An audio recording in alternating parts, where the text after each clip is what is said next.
ஒப்பற்ற என் செல்வமே, ஓ எந்தன் இயேசுநாதா. ஒப்பற்ற என் செல்வமே, ஓ எந்தன் இயேசுநாதா. பவளம் நேயர்கள் அனைவருக்கும் எனது அன்பான வணக்கத்தை நான் தெரிவித்துக் கொள்கிறேன். இயேசுவின் இனிய நாமத்திலே பவளம் தொலைக்காட்சி வழியாக உங்களை சந்திப்பதிலே நான் மிகுந்த மகிழ்ச்சி அடைகிறேன். இந்த தவ காலத்திலே இறைவனுடைய அன்பும் அருளும் அவருடைய உடனிருப்பும் உங்களோடு இருந்து உங்களை சிறப்பான முறையிலே வழி நடத்த வேண்டும் என்று நான் உங்களோடு இணைந்து உங்களுக்காக நான் ஜெபிக்கிறேன். இந்த தவ காலத்திலே சிறப்பாக இன்று உங்களோடு நான் பகிர்ந்து கொள்ள விரும்புகின்ற ஒரு கருத்து பரிகாரம். ஆங்கிலத்திலே பெனன்ஸ் என்று சொல்வார்கள். அதற்கு முன்னால் அதை பற்றி நான் உங்களோடு பகிர்ந்து கொள்வதற்கு முன்னால் இந்த தவ காலத்தின் அருமையை பற்றி நான் உங்களோடு சில மணித்துளிகள் பகிர்ந்து கொள்ள வேண்டும். விதைப்பதற்கு ஒரு காலம் உண்டு, அறுப்பதற்கு ஒரு காலம் உண்டு, ஒவ்வொன்றுக்கும் ஒரு காலம் உண்டு என்று நாம் இறை வாக்கிலே வாசிக்கின்றோம். கோடை காலம், குளிர்காலம், மழை காலம், வெயில் காலம் என்று பலவிதமான காலங்கள் உண்டு. எனவே ஒவ்வொரு காலத்திற்கும் அதற்கு உரிய பண்புகள், அதற்கு உரிய செயல்கள் இருக்கின்றது. நம்முடைய சமூக பொருளாதார வாழ்க்கையில், அன்றாட வாழ்க்கையிலே, அதே போல நம்முடைய ஆன்மீக வாழ்விலும் சரி.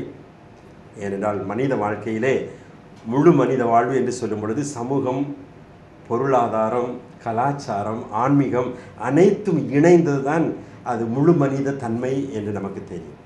எனவே அந்த முழு மனித வாழ்க்கையிலே ஆன்மீகத்துறை என்கிற ஒரு கோணத்திலிருந்து நாம் பார்க்கும் பொழுது அதற்கும் உரிய சில காலங்கள் இருக்கிறது. அதில் குறிப்பாக திருவழிபாட்டிலே பல்வேறு காலங்கள் இருக்கிறது. திருவருகை காலம், கிறிஸ்து பிறப்பின் காலம், தவ காலம், பாஸ்கா காலம், பொது காலம் என்று பலவிதமான அம்சங்களை நமக்கு கோடிட்டு காட்டி நம்முடைய கிறிஸ்துவ அர்ப்பண வாழ்விலே தூண்டுவதற்கு உதவி செய்யக்கூடிய வழிவகையிலே திருச்சபை அதிகாரிகளால் அனுபவத்தை கொண்டு இறை வார்த்தையின் வழிநடத்துதலை கொண்டு நமக்கு இந்த காலங்கள் நமக்கு கொடுக்கப்பட்டிருக்கின்றன. இந்த நாளிலே நான் சிறப்பாக உங்களோடு பகிர்ந்து கொள்ள விரும்புவது, இந்த தவ காலமானது நமக்கு ஒரு நிலையிலிருந்து இன்னொரு நிலைக்கு நம்மை அழைத்து செல்லுகின்ற காலம். பொய்மையிலிருந்து உண்மைக்கும், இருளிலிருந்து ஒளியினுக்கும், சாவிலிருந்து வாழ்வுக்கும் நம்மை அழைத்து செல். இவ்வாறு ரவீந்திரநாத் தாகூர் தனது கவிதையிலே அவர் அழகாக எழுதியிருக்கின்றார். நமது இந்து சமய நெறியிலும் கூட இதே போன்ற ஒரு ஜெபம் இருப்பதாக நான் அறிகிறேன். பொய்மையிலிருந்து மெய்மைக்கும், இருளிலிருந்து ஒளியினுக்கும், சாவிலிருந்து வாழ்வுக்கும் நாம் கடந்து செல்ல வேண்டும். மனித வாழ்வு இதுதான். மனித வாழ்வு ஒரு பயணம். இந்த பயணத்திலே நாம் ஒரு நிலையிலிருந்து இன்னொரு நிலைக்கு நாம் செல்கிறோம். ஒரு துறையிலிருந்து இன்னொரு துறைக்கு நாம் செல்லுகிறோம். ஒரே இடத்தில் நாம் நிற்பதில்லை. ஒரே ஊரில் வாழலாம், ஒரே குடும்பத்தில் வாழலாம். ஆனால் காலம் மாறிக்கொண்டே வருகிறது. காலம் மாறிக்கொண்டே வரும் பொழுது நம்முடைய வாழ்வு மாறிக்கொண்டே வருகிறது. எனவே இந்த தவ காலத்திலே நாம் சிறப்பாக குறிப்பாக நம்முடைய உள்ளத்திலே நாம் ஆழமாக பதிப்பிக்கப்பட வேண்டிய ஒரு செய்தி என்ன? இந்த தவ காலம் உண்மையான ஒரு மாற்றத்தின் காலம். நம்மை ஒரு நிலையிலிருந்து இன்னொரு நிலைக்கு நம்மை அழைத்து செல்லுகின்ற காலம், மன மாற்றத்தின் காலம். தவ காலத்தை துவக்கும் பொழுது நாம் அந்த அர்ச்சிக்கப்பட்ட சாம்பலை அணியும் பொழுது நமக்கு கொடுக்கப்படுகிற அழைப்பு என்ன? மனம் திரும்புங்கள், மனம் திரும்பி நற்செய்தியை நம்புங்கள். மனம் திரும்புங்கள், மனம் திரும்பி நற்செய்தியை நம்புங்கள். எவ்வளோ அருமையான, ஆதரவான, ஒரு தாயின் அணைப்போடு கூடிய ஒரு இதமான ஒரு அழைப்பு. மனம் திரும்புங்கள், மனம் திரும்பி நற்செய்தியை ஏற்றுக்கொள்ளுங்கள். நம்பி அதை ஏற்றுக்கொள்வது என்றால் அதை வாழுதல். எனவே அந்த மனம் திரும்பி நற்செய்தியை ஏற்றுக்கொள்ளுங்கள் என்கிற அந்த அழைப்பு நமக்கு கொடுக்கப்படுகிறது என்றால், அந்த மனம் திரும்புதல், அந்த மன மாற்றம் என்பது என்ன என்று பார்க்கும் பொழுது நம்முடைய ஒரு தமிழ் பழமொழி எனக்கு ஞாபகம் வருகிறது. ஆடிப்பட்டம் தேடி விதை என்று சொல்வார்கள். மழைக்காலம் வருகின்றது. எனவே ஆடியிலேயே நாம் அனைத்தையும் தயார் செய்து வைத்து கொள்ள வேண்டும். நிலத்தை உழுது போட வேண்டும், எருவை சேகரித்து வைக்க வேண்டும், விதையை தயார் பண்ணி அதை பதப்படுத்தி தயாராக வைத்து கொள்ள வேண்டும். எனவே தான் ஆடி மாதத்திலே நீ உன்னுடைய உழவு விவசாய காரியத்திற்கான அத்தனையையும் நீ தேடி வைத்துக்கொள் என்று நம்முடைய தமிழ் கலாச்சாரத்திலே கிராமிய மனம் பரப்பும் ஒரு மூதுரையாக இந்த சொலவடை நமக்கு கொடுக்கப்படுகிறது. இதை நம்முடைய ஆன்மீக வாழ்விலே நாம் பொருத்தி பார்ப்போம். ஆடிப்பட்டம் தேடி விதை என்று சொல்வது போல இந்த தவக்காலம் நம்மை பொறுத்த அளவிலே அருளின் காலம், கடவுளுடைய இரக்கத்தை சிறப்பான முறையிலே நாம் சுவைக்கின்ற காலம், அனுபவிக்கின்ற காலம், கடவுளுடைய உடனிருப்பை நாம் இன்னும் ஆழமாக நாம் உயிர்த்துணரும் காலம் இந்த தவக்காலம். இதைத்தான் இந்த தவக்காலத்தை நாம் 40 நாட்கள் பயன்படுத்தி அந்த 40 நாளும் நம்முடைய செபம், தவம், நோன்பு, தர்மங்கள், சிலுவையின் தியானம், இன்னும் பல்வேறு பக்தி முயற்சிகள், அது நம்ம ஊரை பொறுத்த அளவிலே, நமது மறை மாவட்டத்தை பொறுத்த அளவிலே பக்தி பரவசத்திலேயே மூழ்கி திளைத்து கொண்டிருக்கும் மறை மாவட்டம் என்று சொல்லலாம். எனவே இந்த பக்திக்கான காரியங்களோடு இருக்கின்ற வேளையில் இந்த தவக்காலம் உண்மையான ஒரு மன மாற்றத்தை நமக்கு தர வேண்டும். அந்த மன மாற்றத்தை தருகின்ற வேளையிலே அந்த மனமாற்றத்தை பெறுவதன் ஒரு அடையாளம் என்ன என்கிற ஒரு கேள்வியை நாம் எழுப்புவோம். என்றால்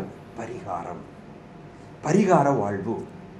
நான் இன்னும் உங்களோடு அதைத்தான் பகிர்ந்து கொள்ள விரும்புகிறேன். அதைத்தான் பவளம் தொலைக்காட்சி நிலைய சகோதர குருக்கள் என்னிடம் கேட்டார்கள். பரிகாரம், பெனன்ஸ், லைஃப் ஆஃப் பெனன்ஸ், இதை பற்றி உங்களோடு பகிர்ந்து கொள்ள வேண்டும் என்று சொன்னார்கள். இந்த பரிகாரம் என்பது நம்முடைய வாழ்க்கையிலே மிகவும் அவசியம். இயேசு ஒருவரே பரிகாரியாய் இருக்கிறார் என்பது இறைவாக்கு. அவரே நம்முடைய பாவங்களுக்காக, நம்முடைய சாபங்களுக்காக, உலகம் எத்திசையிலும் எல்லா காலத்திலும் செய்யப்பட்ட பாவங்கள், தீமைகள், குற்றங்கள், இவைகளுக்கு பரிகாரியாக அவர் தன்னையே பலியாக ஒப்பு கொடுத்தார். இது நம்முடைய அடிப்படை விசுவாச பேருண்மை, விசுவாச சத்தியம்.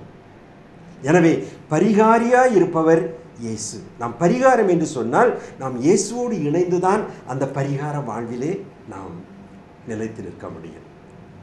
தனியாக இருந்து நான் பரிகாரம் செய்கிறேன் என்றால் அது கேலி கூத்து. நாம் நம்முடைய பாவங்களுக்கு பரிகாரம் செய்கிறோம் என்று சொல்லும்போது இயேசுவோடு இணைக்கும் பொழுதுதான், அவருடைய சிலுவையோடு நாம் இணைந்திருக்கும் பொழுதுதான், அவருடைய பாடுகளோடு நாம் இணைந்திருக்கும் பொழுதுதான், அவருடைய துன்ப துயரங்களோடு வேதனைகளோடு நாம் இணைந்திருக்கும் பொழுதுதான் நாம் உண்மையான பரிகாரத்தை நாம் செய்ய முடியும். நாம விடப்பட்டு, தனித்து விடப்பட்டு எந்த பரிகாரம் செய்தோம் என்றால் அதற்கு பலன் இருக்குமோ என்கிற ஒரு கேள்வியை நான் எழுப்பி பார்க்கிறேன். கடவுளோடு நாம் ஒன்றித்துத்தான், இயேசுவோடு ஒன்றித்துத்தான் நாம் பரிகாரம் செய்ய முடியும். இதை நாம் முதல் ஒரு உண்மையாக, விசுவாச உண்மையாக நாம் ஏற்றுக்கொண்டு தான் ஆகணும். இதை விட்டு வேறு வழி இல்லை. வேறு வழி இருந்தால் நீங்கள் எனக்கு சொல்லுங்கள். வேறு வழி இல்லை. இயேசு வழியாகத்தான், திருப்பலியிலே சொல்லுகிறோமே, இவர் வழியாக, இவரோடு, இவரில் தான் அனைத்தும், மாட்சிமையும் சரி, இறைவனுக்கு புகழும் சரி, இறைவனுக்கு நன்றியும் சரி, இறைவனுக்கு கொடுக்கக்கூடிய பரிகாரமும் சரி. அன்னை மரியாள் பல்வேறு இடங்களிலே காட்சி கொடுத்தாள். குறிப்பாக பாத்திமா நகரிலே காட்சி கொடுக்கும் பொழுது அந்த தாய் மக்களிடம் கேட்டது என்ன? அந்த 3 சிறுவர் சிறுமியர் வழியாக கேட்டது என்ன? இயேசுவின் திரு இருதயத்திற்கும் மரியாயின் மாஸ்டர் இதயத்திற்கும் செய்யப்படுகிற அந்த அன்புக்கு, விசுவாசத்திற்கு எதிராக செய்யப்படுகிற அநேக குற்றங்களுக்கான, நிந்தைகளுக்கான பரிகாரம். ஆமன் வார்ந்தவர்களே, முதல் வெள்ளிக்கிழமை பக்தி முயற்சி, முதல் சனிக்கிழமை பக்தி முயற்சி எல்லாம் ஏன் வந்தது? பக்திக்கு நமக்கு குறைவு இருக்கிறது என்றால் இல்லை, பரிகாரத்தை மையப்படுத்தியது. பரிகார வாழ்வு, அர்ப்பண வாழ்வில் ஒரு கோணம் பரிகார வாழ்வு. திருச்சபையின் வாழ்க்கையிலே பார்க்கிறோம், சில துறவற சபைகள் இருந்திருக்கின்றன. Sisters of reparation. நம்முடைய பாஸ்டியன் மரி தாயார் எஃப்எம்எம் கான்வென்ட், அந்த காங்கிரிகேஷனை துவக்கிய முத்துவேறு பெற்ற அன்னை பாஸ்டியன் மரி தாயார் நமது முத்து நகரிலே வாழ்ந்தவர்கள், நம்முடைய ஆயர் இல்லத்திலே இருந்து பணியாற்றியவர்கள். அவர்கள் முதலில் சேர்ந்த சபையானது ரிப்பாட்ரியேட்ஸ், சிஸ்டர்ஸ் ஆஃப் ரிப்பாட்ரிக்ஸ். தங்களுடைய பரிகாரத்தின் ரிப்பரேஷன், சிஸ்டர்ஸ் ஆஃப் ரிப்பரேஷன் என்று ஆங்கிலத்தில் சொல்லுவாங்க. பரிகார சபை. அந்த சபையிலிருந்து தான் அவர்கள் மிஷனரியாக, ஒரு நற்செய்தி ஊழியராக அவர்கள் அந்த புதியதொரு சபையை தோற்றுவித்தார். பரிகாரத்திற்கென்று பல சபைகள் இருப்பதை பார்க்கிறோம். அடைபட்ட மடங்கள், கர்மேல் மடமாக இருக்கலாம், அல்லது புவர் கிளாட்ஸ் என்று சொல்லக்கூடிய கிளாரம்மாள் சபை மடமாக இருக்கலாம், பல்வேறு ஆசீர்வாதப்பர் சபை மடங்களாக இருக்கலாம், ட்ராப்பிஸ்ட் மானஸ்ட்ரி என்று பல அடைபட்ட மடங்கள் எல்லாம் இந்த பரிகார வாழ்வை மையமாக கொண்டிருப்பதை நாம் பார்க்கிறோம். புனிதர்கள் தன்னுடைய வாழ்க்கையிலே பரிகாரத்திற்கு முக்கியத்துவம் கொடுத்தார்கள். இதை நான் கடைசியில் நான் உங்களோடு பகிர்ந்து கொள்ள வருகிறேன். பரிகாரம் என்று சொன்ன உடனே சில வேளைகளில் சில ஒழுக்கவியல் வல்லுநர்கள், அறவியல் வல்லுநர்கள் சொல்வார்கள், நீங்கள் குற்றப்பழி உணர்வை நீங்கள் விதைக்கிறீர்கள் என்று சொல்கிறார். இல்லை, தப்பு என்று சொன்னால் அதற்கு தண்டனை உண்டு, அது நியாயமானது. நீதியின் பண்பு, இறையாட்சியின் மதிப்பீடுகளில் நீதி ஒரு முக்கியமான ஒரு பண்பு. அந்த நீதியில் நிச்சயமாக பரிசு, தண்டனை, அது நீதியின் அடிப்படையில் உண்டான ஒரு காரியம். எனவே நம்முடைய நீதியின் அடிப்படையில் இந்த பரிகாரம் என்பது ஒரு முக்கியமான ஒரு அம்சம், ஒரு தேவையான அம்சம். ஒரு உதாரணத்துக்கு எடுத்துக்கொள்வோம். நான் ஒருவரிடம் 100 ரூபாய் நான் திருடி விட்டேன் என்று வைத்துக்கொள்வோம். நான் பிறகு அந்த 100 ரூபாயை செலவழித்து விட்டு என்ன மனம் குத்துகிறது. அவரிடம் போய், ஐயா, நான் தெரியாமல் செய்து விட்டேன், என்னை மன்னித்து விடுங்கள். அவரும் பெரும் மனது வைத்து மன்னித்து விடுகிறார். இது போதுமா? சரி, ஒப்புரவாகி விட்டோம், நான் செய்த தவறை நான் அறிக்கையிட்டு விட்டேன், அது மட்டும் போதாது. நான் எடுத்த பொருளை நான் அவருக்கு திருப்பி கொடுக்க வேண்டும். அதுதான் பரிகாரம். அவர் வேண்டாம் என்று சொல்லலாம், அது வேறு. ஆனால் நான் அவரிடம் சொல்ல நான் பயந்தேன் என்றால், அல்லது வேறு வழியில் அந்த பொருளை நான் வேறு ஒரு எளியவனுக்காக, ஒரு ஏழைக்காக நான் அதை கொடுத்து அதை நான் பரிகரிக்க வேண்டும். ஒப்புரவு சாதனத்திலே நாம் தந்தையிடம், அருட்பணியாளரிடம், இயேசுவின் பிரதிநிதியாக இருக்கும் அருட்பணியாளரிடம் நம்முடைய பாவத்தை அறிக்கையிடுகிறோம். அறிக்கையிட்ட பிறகு குரு கட்டளையிட்ட அபராதத்தை தீர்க்கிறது என்கிற அந்த 5வது அம்சத்தை நாம் நினைவுகிறோம். அந்த அபராதம் என்பது என்ன? ஃபைன் அல்ல, பரிகாரம். நாம் செய்த தண்டனைக்கு, நாம் செய்த குற்றத்திற்கு நாம் அதற்கு ஒரு பரிகாரம் செய்ய வேண்டும். இயேசுவோடைய பரிகாரத்தோடு இணைந்து தான் அனைத்தும். அன்பார்ந்தவர்களை, இதை எப்பொழுதும் நீங்கள் மனதில் வைத்துக் கொண்டே இருக்க வேண்டும். இரத்த நரம்புகள் இருக்கின்றன, இரத்த நரம்புகள் அங்கேங்க எல்லாமே இதயத்தோடு இணைந்திருக்கிறது. அதிலிருந்து தான் இரத்தம் போய்கொண்டே இருக்கு. அதே மாதிரி இயேசுடைய அந்த பரிகார வாழ்வோடு இணைந்து தான் நம்முடைய பரிகாரம். எனவே பரிகாரம் இன்றியமையாதது. இதை நாம் விவிலியத்திலே பல இடங்களில் இருப்பதை நாம் ஒரு சில அடையாளங்களை நான் உங்களோடு பகிர்ந்து கொள்ள விரும்புகிறேன். முதலாக பரிகாரத்தின் அடையாளமாக இருப்பது என்ன? முதல் கண்ணீர் விட்டு கதறி அழுகிறோம். நான் பாவம் செய்து விட்டேன், நான் தவறு செய்து விட்டேன். போலி கண்ணீர் உண்டு, நீலி கண்ணீர் வடிப்பவர்களும் உண்டு, கள்ளக்கண்ணீர் என்று சொல்வார்கள். அதெல்லாம் உண்மையான பரிகாரத்தின் அடையாளமாகாது. ஆனால் உண்மையான பாவ பரிகாரத்தின் அடையாளம் என்ன? கண்ணீர் விட்டு கதறி அழுவது. பார்க்கிறோம், பேதுரு ஆண்டவரை 3 முறை மறுதலித்தார் என்று பார்க்கிறோம். ஆண்டவர் அவரை உற்று நோக்கி பார்த்தார், அவர் மனம் கசிந்து அழுதார் என்று நாம் பார்க்கிறோம். அந்த கண்ணீர் அவருடைய வாழ்க்கையிலே ஒரு மனமாற்றத்தின் அடையாளமாக, ஒரு பரிகாரத்தின் அடையாளமாக, என் தெய்வத்தை, என் தலைவனை நான் மறுதலித்து விட்டேனே என்று அந்த தன்னுடைய குற்றத்தை உணர்ந்தவராய், அதற்கு மாறாக அவர் இன்னும் அதிகமாக நான் அன்பு செய்வேன் என்பதன் ஒரு அடையாளமாக அங்கே கண்ணீர் அங்கே இருப்பதை பார்க்கிறோம்.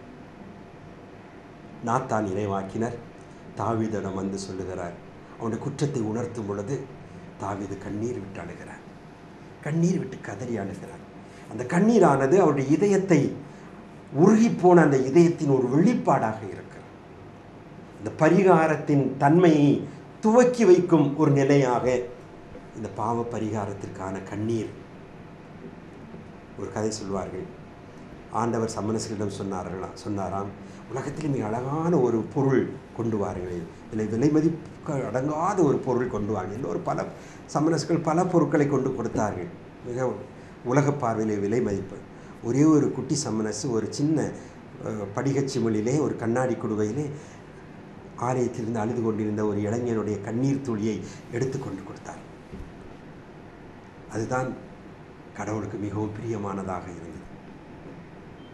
மனந்திரும்ப தேவையில்லாத 99 வரை விட மனந்திரும்பும் ஒரு பாவியை குறித்து விண்ணகத்தில் மிகுந்த மகிழ்ச்சி. அந்த கண்ணீரானது இவனுக்கு பரிகாரத்தின் கண்ணீர், ஆனால் விண்ணகத்திலே அது மகிழ்ச்சியின் அக்களிப்பின் தைலம். எனவே கண்ணீர் விடுதல், கதறி அழுதல் என்பது ஒரு பரிகாரத்தின் முன்முயற்சியாக, முதல் முயற்சியாக அமைவதை பார்க்கிறோம். இரண்டாவது, தன்னையே வருத்துதல். தன் பாவங்களுக்காக, தான் செய்த குற்றங்களுக்காக தன்னையே வருத்துவது என்பது ஒரு இயல்பான ஒரு நிலைப்பாடு. நான் பாவம் செய்தேன், எனவே நான் அதற்குரிய தண்டனை நான் அனுபவிக்கிறேன். நீதிமன்றத்திலே குற்றவாளி சொல்கிறார், நான் தான் கொலை செய்தேன், எனக்குரிய தண்டனையை கொடுங்கள், நான் ஏற்றுக்கொள்ளுகிறேன். தன்னையே வருத்தி கொள்ளுதல். தன்னையே வருத்தி கொள்ளக்கூடிய நிகழ்ச்சியிலே பார்க்கிறோம். இந்த சமயத்திலே நாம் பார்க்கிறோம், இந்த சமயத்திலே இந்த தண்ணியை வருத்தி கொள்ளக்கூடிய நிகழ்ச்சி மிக மிக ஏராளமாக இருக்கிறோம். அழகு குத்தி கொள்ளுதல் என்று சொல்வார்கள். தங்களுடைய உடலை குத்தி கொள்வார்கள்.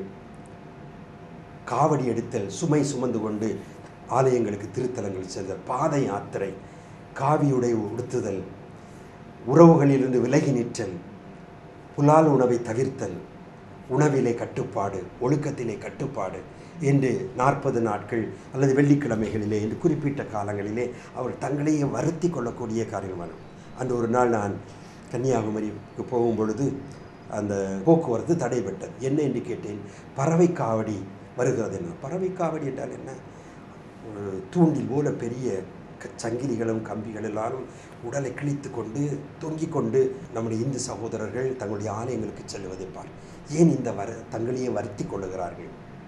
சிலர் நேர்ச்சிக்காக, சிலர் நன்றி கடனாக, பெரும்பாலோர் இதை பாவ பரிகாரத்திற்காக. நம்முடைய கிறிஸ்துவ சமயத்தில் நாம் பார்க்கிறோம். கிறிஸ்துவ சமயத்தில் முள்முடி அணிதல், சாக்கு உடை அணிதல், சங்கிலிகளால் தங்களையே பிணைத்துக் கொள்ளுதல், சங்கிலிகளால் ஒரு பெல்ட் போல் இடைக்கச்சை போல் செய்து கொண்டு தங்களுடைய இடுப்பிலே அணிந்து கொள்ளலாம். அது அசையும் பொழுது, அங்கே இங்கே அசையும் பொழுது அது குத்தி காயப்படுத்தும். அந்த வலியை அவர்கள் ஏற்றுக்கொள்வார்கள். பல குருக்கள், பல புண்ணியங்களை செய்ய விரும்பக்கூடியவர்கள், பரிகார வாழ்வு விரும்புபவர்கள் தங்களை கசையால் அடித்துக் கொள்வார்கள். இதெல்லாம் நம்முடைய கிறிஸ்துவ மதத்திலே இருந்திருப்பது நாம் பார்க்கிறோம். ஆக இதன் மூலமாக இயேசுவின் பாடுகளோடு அவர்கள் ஒன்றிருத்து நோன்பிருத்தல், நான் சொல்ல வேண்டிய அவசியமில்லை, உண்ணா நோன்பிருத்தல், வெள்ளிக்கிழமை உபவாசம், செவ்வாய்க்கிழமை உபவாசம், அல்லது ஏதாவது ஒரு புனிதரை மையப்படுத்தி அவருக்கு என்று அர்ப்பணிக்கப்பட்ட நாளிலே உபவாசம், எல்லாம் இந்த பாவ பரிகாரத்தின் ஒரு வெளிப்பாடாக இருக்குது. தன்னையே வருத்தி கொள்வதன் மூலமாக இந்த ஒரு பரிகாரத்தை நாம் பார்க்கிறோம். விவிலியத்திலே சாக்கு அணிந்து சாம்பல் பூசுவது என்பது ஒரு பரிகாரத்தின் அடையாளம். எனவே தான் நாம் தவக்காலத்தின் துவக்க நாளை சாம்பல் பூசி, நியாயப்பிரகாரம் முழுதும் சாம்பல் பூச வேண்டும், அன்று முழுதும் சாம்பலோடு இருக்க வேண்டும். ஆனால் வெறும் அடையாளமாக அந்த நெற்றியிலே பூசுவதற்கு என்பது முழுமையாக அந்த சாம்பலை பூசுவதற்கு அடையாளம். எனவே அந்த பரிகாரத்தின் ஒரு அடையாளமாக சாம்பலில் அமர்ந்து கொள்ளுதல் அல்லது சாக்கு உடை அணிந்து கொள்ளுதல் போன்ற காரியங்கள். ஏன் சாக்கு உடை? அது மெல்லிய ஆடை அல்ல, ஒரு மகிழ்ச்சியும் சுகத்தையும் தரும் ஆடை அல்ல. நமக்குள்ளே ஒரு சுகத்தை மறுக்கக்கூடிய, ஒரு எரிச்சலையும் துன்பத்தையும் தரக்கூடிய ஒரு ஆடை சாக்கு ஆடை. எனவே தான் சாக்கு அணிந்து சாம்பல் பூசி மக்கள் அங்கே பரிகாரம் செய்தார்கள். யோனா இறைவாக்கினர் எடுத்து, யோனா இறைவாக்கினர் நினிவே பட்டணத்து மக்களிடம் ஆண்டவரால் அனுப்பப்படும் பொழுது அங்கே அரசன் முதல் குழந்தைகள் வரை அவர்கள் சாக்கு உடைகளை அணிந்து கொண்டு சாம்பலில் அமர்ந்து கொண்டு தவம் செய்தார்கள், பரிகாரம் செய்தார்கள் என்று நாம் பார்க்கிறோம். அதே போல தாவீதும் அவன் இறைவாக்கினரால் எச்சரிக்கப்பட்ட பொழுது தாவீதும் சாக்குடை அணிந்து சாம்பலை பூசிக்கொண்டு அவர் பரிகாரம் செய்கிறார் என்று பார்க்கிறோம். இதெல்லாம் வெளி அடையாளங்கள் என்பார்ந்தவர்களே. லூர்து நகரிலே அன்னை மரியாள் பாவ பரிகாரத்திற்கான ஒரு காரியத்தை சொல்லும் பொழுது பெர்னதத்திடம் சொன்னார், போய் அந்த இதில் நீ உன் கையால் அதை கிளறி எடு என்று சொன்னார். அவள் கையால் அதை தோண்டினாள். அங்கே சேரும் சகனி வந்தது. அவள் அன்னை மரியாள் அந்த சிறுமியிடம் சொல்லுவாள், அந்த சேரும் சகதியும் எடுத்து சாப்பிடு. ஏன்? பரிகாரத்தின் தேவையை உணர்த்துவதற்காக அந்த சிறுமியின் மூலமாக அவளும் அந்த சேரும் சகதியும் கலந்த அந்த தண்ணீரோடு கூடிய அந்த சகதியை எடுத்து சாப்பிட்டாள். இன்று அது ஒரு அருள் நீரூற்றாக என்று இருப்பது நமக்கு தெரியும், அற்புத நீரூற்றாக. எனவே இந்த சேரும் சகதியுமாக இருக்கக்கூடிய அந்த இதை சாப்பிட வேண்டும் என் அன்னை மரியாள் வலியுறுத்ததன் மூலமாக தன்னையே ஒருக்கக்கூடிய பரிகார முயற்சி இறைவனுக்கு ஏற்புடையது என்பதற்கு ஒரு அத்தாட்சியாக அது இருக்கலாம். உத்தரியம் அணியக்கூடிய ஒரு பழக்கம், நாமெல்லாம் சிறு உத்தரியம் அணிகிறோம், சிறிய உத்தரியம். ஆனால் முற்காலத்திலே உத்தரியத்தை குறிப்பாக தபோதனர்கள், மடங்களிலே வாழ்ந்தவர்கள், காட்டிலே வாழ்ந்தவர்கள், வனத்திலே வாழ்ந்த வனவாசிகள், இன்னும் பல்வேறு பரிகாரம் செய்யக்கூடிய பொதுநிலையாளர்கள் தங்கள் மீது பெரிய ஒரு கம்பளி ஆடையை அவர்கள் அணிந்து கொள்வார். அவர்களுக்கு சங்கடமாக இருக்கும். அந்த சங்கடத்தை பொருட்படுத்த வேண்டுமென்று அவர்கள் தங்களையே அந்த துன்பத்தை அவர்கள் ஏற்றுக்கொள்கிறார். யாராவது ஒருவன் என்னை பின்பற்ற விரும்பினால் தன்னையே மறுத்து தன் சிலுவை சுமந்து கொண்டு தினமும் என்னை பின்தொடரட்டும் என்ற அந்த இறை வாக்கின் எதிரொலியாக அவர்கள் இந்த கண்டுபிடிப்புகள் எல்லாம் செய்தார். துறவியர்கள் அதன் அடையாளமாக தங்களுடைய உடையோடு உத்தரியம் என்கிற அதையும் அணிந்து கொண்டிருப்பதை நாம் பார்க்கிறோம். அது சிறிதாக மாறி ஒரு அடையாள சின்னமாக இன்று மருகி நிற்பதும் நாம் பார்க்கிறோம். ஆனால் துவக்க காலத்தில் இவையெல்லாம் பரிகாரத்தின் அடையாளமாக, பரிகார சின்னங்களாக இருந்திருக்கிறது என்பதை நாம் மறக்க முடியாது. அன்மையாளர்களே, அடுத்தபடியாக நான் சொல்ல விரும்புவது, பரிகாரம் சொல்லும் பொழுது குறிப்பாக அறச்செயல், நன்மை செய்தல். நன்மை செய்தல். சக்கையுவை ஆண்டவர் சந்திக்க விரும்புகிறார். சக்கையு, நான் உன் வீட்டிற்கு வர வேண்டும். சக்கையு பாவி, சமூக பாவி, சமூகத்தால் அவன் வெறுத்து ஒதுக்கப்பட்டவன். ஆனால் அவரை பெயர் சொல்லி அழைத்து, சக்கையு விரைவாக இறங்கி வா, இனி நான் உன் வீட்டில் தங்க வேண்டும். வீட்டுக்கு போகிறார், தங்குகிறார். ஏசு அவனை எதுவும் கேட்கவில்லை, எதுவும் சொல்லவில்லை. எப்படி இருக்கிறாய், நன்றாக இருக்கிறாயா என்று சொல்லி அவன் தருகிறதை, அவன் வீட்டில் உள்ளதை உண்டு உறவாடி மகிழ்ந்து சொல்லும் பொழுது அவன் மனம் குத்துவிடுகிறது. தான் பாவி, இவ்வளோ ஒரு பரிசுத்தமான ஒருவர், ஒரு எல்லோராலும் மதிக்கப்படக்கூடிய ஆற்றல் மிக்க ஒரு அற்புதங்களை செய்கிறவர், அவர் என்னுடைய இடத்திற்கு வந்திருக்கிறான்னு சொல்லும் பொழுது தன்னுடைய இழிநிலை அவன் உணர்கிறான். எனவே இழிநிலையை மாற்ற வேண்டும் என்று மனமாற்றம் பெற்றவனாக அவன் ஒரு பரிகார வாழ்வை செய்கிறான். என்னுடைய வாழ்க்கை இதுவரை வாழ்ந்தது சரியல்ல, இனிமேல் வாழ்கிற வாழ்க்கை சரிதான் என்று சொல்லுகிறான். ஆண்டவரே, நான் யாரையாவது ஏமாற்றி இருந்தால் நான் 4 மடங்காக திருப்பி கொடுத்து விடுகிறேன். என் உடைமையில் பாதியை நான் ஏழைகளுக்கு கொடுத்து விடுகிறேன். பரிகார வாழ்வு. அருமையானவர்களே, இந்த பரிகாரமானது செயலில் வருகிறது. வெறும் அடையாளங்கள் மட்டுமல்ல, கண்ணீர் என்ற உணர்வு நிலையிலிருந்து பல்வேறு அடையாளங்கள், பல்வேறு அனுஷ்டானங்கள் என்று சொல்லக்கூடிய சில முயற்சிகள், செயல்பாடுகள் அந்த பரிகாரத்தை ஒட்டி. ஆனால் இது அன்பை வெளிப்படுத்தக்கூடிய அறச்செயல்களில் பரிகாரத்தின் பல நிலைகளை நாம் பார்க்கிறோம்.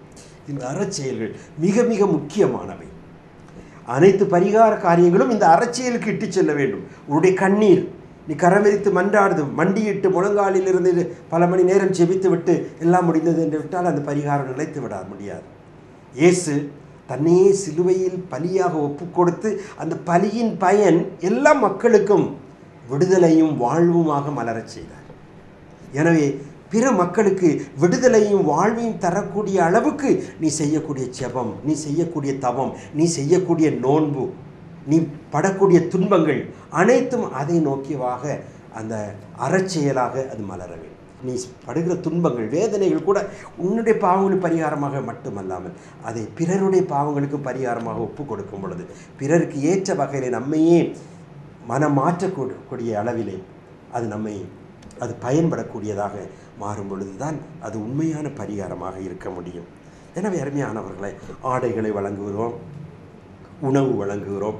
முற்காலத்தில் நம்முடைய முன்னோர்கள் அசனம் கொடுப்பதை ஒரு செயலாக, கடவுளுக்கு நன்றி அறிதலாகவும் நம்முடைய தகுதியின்மையை ஏற்றுக்கொள்ளக்கூடிய அந்த பரிகார செயலாகவும் அவர்கள் பிறரோடு பகிர்ந்து கொள்ளக்கூடிய, உணவை பகிர்ந்து கொள்ளக்கூடிய ஒரு நடைமுறையை அசனமாக நமக்கு ஏற்படுத்தி தந்திருக்கிறார்.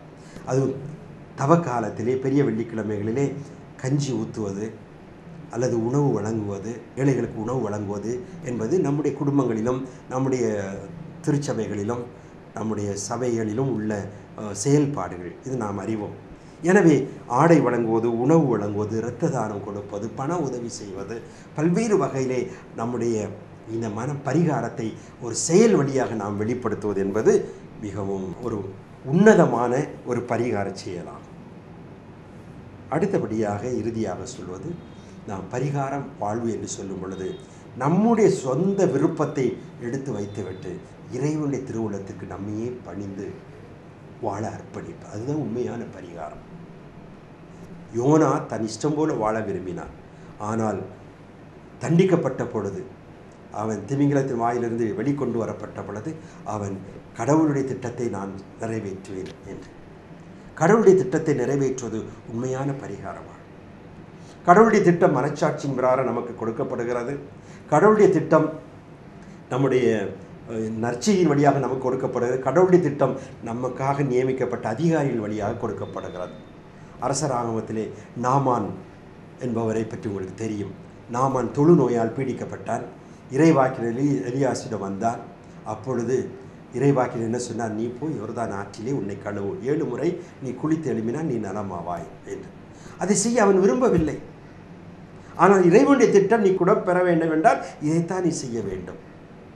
இதைவிட மிகப்பெரிய காரியங்களெல்லாம் செய்ய அவன் தயாராக இருந்தான். அவனுடைய பணியால் அவன் என்ன சொன்னார்? இதைவிட மிக கஷ்டமான காரியத்தை இறைவாக்கில் சொல்லிதான் நீர் செய்திருப்பீர்தானே. உங்களுக்கு சொல்லப்படுகிறது என்ன? அந்த ஆற்றிலே 7 முறை குளி. பணிந்தான், அவன் வாழ்வு பெற்றான். எனவே இறைவனுடைய திட்டத்துக்கு நம்மையே பணியை செய்வது, அந்த இறைவனுடைய திட்டத்திற்கு நம்மை பணியை செய்வதற்காகத்தான் இந்த பரிகார முயற்சிகள். இந்த பரிகார முயற்சிகள் நம்முடைய ஈகோ, நம்முடைய சூப்பர் ஈகோ, நான் என்கிற அந்த அகந்தையை சிதறடிக்கும். சின்ன பின்னமாக எல்லா பாவத்திற்கும் எல்லா தீமைகளுக்கும் ஊற்றாயிருப்பது நான் என்கிற அந்த அகந்தை. அந்த நான் என்கிற அகந்தை நம்மிருந்து சுக்குநூறாக நம்மை விட்டு வெளியே செல்ல வேண்டும் என்றால் பரிகாரம் வாழ்வு, அந்த பரிகார சிந்தனை நம்மிடம் இருக்க வேண்டும் அன்பார்ந்தவர்களே. எனவே இந்த வேளையிலே உண்மையான இந்த பரிகார வாழ்விலே நமக்கு புனிதர்கள் மிக சிறந்த எடுத்துக்காட்டாக இருந்திருக்கிறார்கள். எத்தனையோ புனிதர்கள் வாழ்ந்து காட்டியிருக்கிறார்கள். நான் அதையெல்லாம் எடுத்து சொல்ல இப்பொழுது நேரமில்லை. உண்மையான பரிகார வாழ்வும் அந்த மனம் மாற்றத்தின் அடிப்படையில் உறவு, அன்பு. நீ பலமுறை ஜெபிக்கலாம், கண்ணீர் விடலாம், கதறி அடலாம், அறச்செயல்கள் செய்யலாம். ஆனால் அத்தனை நம்மை அன்புடையவராக நம்மை மாற்ற வேண்டும். இழந்து போன சாயலை நம்மில் கொண்டு வர வேண்டும். நாம் கடவுளுடைய சாயலாக படைக்கப்பட்டோம்.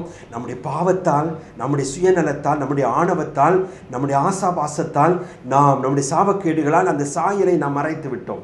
இதோ இயேசுடைய இரத்தத்தால் கழுவப்படுகின்ற நம்முடைய பரிகார வாழ்க்கையினால் அந்த இழந்து போன சாயலை மீண்டுமாக பெற்று நாம் ஜொலிக்க வேண்டும், நாம் பிரகாசிக்க வேண்டும், சுடர் வீச செய்ய வேண்டும். அந்த சுடர் வீசுதல் என்ன? அன்பு. நாம் அன்பின் சாயலாக மாற வேண்டும். கடவுள் அன்பாயிருக்கிறார். தூய யோவான் தன்னுடைய திருமுகத்தில் சொல்லுகிறார், கடவுளுடைய சாயல் என்ன? கடவுள் அன்பாயிருக்கிறார். அன்பும் உறவும், பெற்றோர் பிள்ளைகளுக்கு உண்டான உறவு இன்று முறிந்து கொண்டு இருக்கிறது. கணவன் மனைவிகளுக்கு உண்டான உறவு இன்று முறிந்து கொண்டு இருக்கிறது. சகோதர சகோதரிகளுக்கு உண்டான உறவு இன்று விரிசலையும் உரசலையும் கண்டு கொண்டிருக்கிறது. சமுதாயத்திலே ஜாதி, மதம், பணம், அந்தஸ்து, படிப்பு இவைகளை கொண்டு பிளவுகளை, பேதங்களை வைத்துக் கொண்டிருக்கும். அநியாயம், அக்கிரமங்கள், கொலை, கற்பழிப்பு, தீயோரின் செயல்கள் இன்று மலிந்து கிடக்கின்றன. ஊடகத்தின் வழியாக இன்று மக்களை வெறும் ஜடப்பொருளாக மாற்றக்கூடிய நிகழ்வுகளாக நடந்து கொண்டிருக்கின்றன. இந்த வேளையிலே அன்பு மறைந்து கொண்டிருக்கிறது. சுயநலம், தன்னுடைய சுகம், தன்னுடைய வசதி, இவை அல்ல. உண்மையான பரிகார வாழ்வு அடுத்தவருடைய வசதி, அடுத்தவருடைய நலன், அடுத்தவருடைய பெயர் புகழ், அடுத்தவருடைய பெருமை, அடுத்தவர் நல்லமோடு வாழுதல். உன்னை நீ அன்பு செய்வது ஒரு அயலானை அன்பு செய். இதுதான் உண்மையான பரிகார வாழ்வு. உண்மையான பரிகாரம். அந்த உண்மையான பரிகாரத்தை நாம் எங்கே பெற்றுக்கொள்ளுகிறோம்? நற்கருணை பலியிலே. நற்கருணை தான் பரிகார விருந்து, பரிகார பலி விருந்து. அதை உட்கொள்ளுகின்ற நாமும் பரிகார பலி விருந்தாக இந்த ஜனத்திற்கு மாற வேண்டும், நம்முடைய சமுதாயத்திற்கு மாற வேண்டும். ஜாதி மத இன பாகுபாடின்றி அனைவரையும் அன்பு செய்ய வேண்டும்.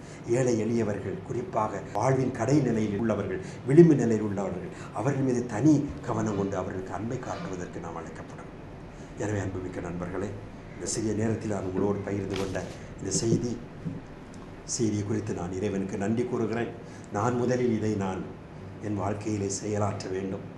நீங்களும் வாழ்க்கையில் செயலாற்ற முன் வரும் பொழுது, இந்த பரிகாரத்தை நாம் செய்யும் பொழுது நம்முடைய அன்னை மரியாள் மிகுந்த மகிழ்ச்சி அடைவாள். அவளுடைய செய்தி இங்கே செயல் வடிவம் பெறுகிறது. ஆண்டவர் இயேசு மிகுந்த மாட்சிமை பெறுவார். இந்த சமுதாயம் உண்மையான மீட்பும் வாழ்வும் பெறும்.